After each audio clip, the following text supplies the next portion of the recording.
Assalamualaikum dan salam sejahtera. Kami dari Kumpulan Lestarian Adan akan menyampaikan tajuk tragedi 13 Mei, punca dan pengajaran. Ahli kumpulan saya ialah Muhammad Faisal, Hukuman Amjad dan Haris Safai. Punca yang menyebabkan berlakunya tragedi 13 Mei. Salah satu punca yang amat penting merupakan perasaan tidak puas hati terhadap hak keistimewaan orang Melayu. DAP merupakan salah satu parti yang lantang menyuarakan tentang isu hak keistimewaan orang Melayu. Mereka menganggap bahawa kaum lain telah disisihkan dan tidak mempunyai hak keistimewaan tersendiri. Hal ini merupakan salah satu punca terjadinya tragedi 13 Mei. Punca terjadinya tragedi 13 Mei adalah masalah ekonomi. Kegiatan ekonomi berbeza telah mewujudkan jurang pendapatan berbeza antara kaum dan menimbulkan rasa tidak puas hati dan persaingan ekonomi secara tidak sihat berlaku. Ketidakseimbangan ini menyebabkan setiap kaum saling mencemburui satu sama lain, di mana orang Melayu mencemburui kemewahan dan kejayaan orang Cina, manakala orang Cina dan India mencemburui kelebihan orang Melayu kerana mendapat peluang perkhidmatan dalam sektor pentadbiran. Oleh itu, orang Melayu mengadakan perhimpunan untuk mengadu tentang masalah ekonomi negara di kawasan. Rasisme oleh tentera Jepun. Semasa pendudukan Jepun, orang Cina dilayan lebih teruk daripada orang Melayu. Hal ini kerana Jepun dan China pernah berperang sebelum ini.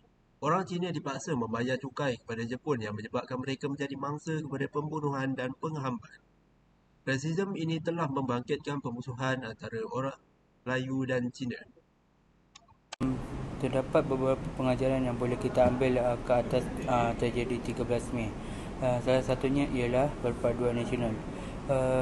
Tragedi 13 Mei menjadi salah satu panduan untuk kita rakyat Malaysia supaya hidup dalam keadaan bersatu padu.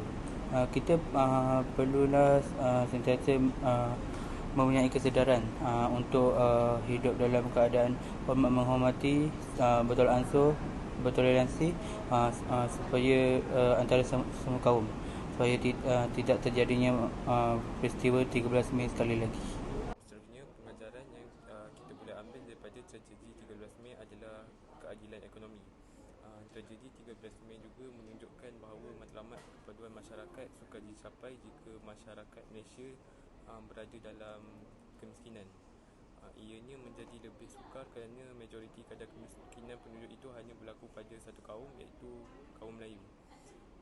Keadaan ekonomi demografi penduduk Malaysia menunjukkan bahawa majoriti penduduk Bumi Putra yang tinggal di luar bandar kebanyakan adalah berpendapatan rendah dan miskin.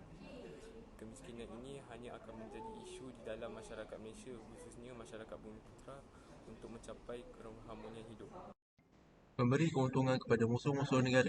Peristiwa 13 Mei 1969 ini telah menguntungkan kepada musuh-musuh negara yang sentiasa mengambil kesempatan untuk memecah belahkan rakyat dan ingin menaluki Malaysia. Pengajaran peristiwa ini ialah keadaan negara yang menjadi huru-hara dan rakyat berpecah belah akibat daripada rasa tidak puas hati daripada isu-isu sensitif, terutama isu perkauman antara kaum dan segala aktiviti masyarakat tersekat.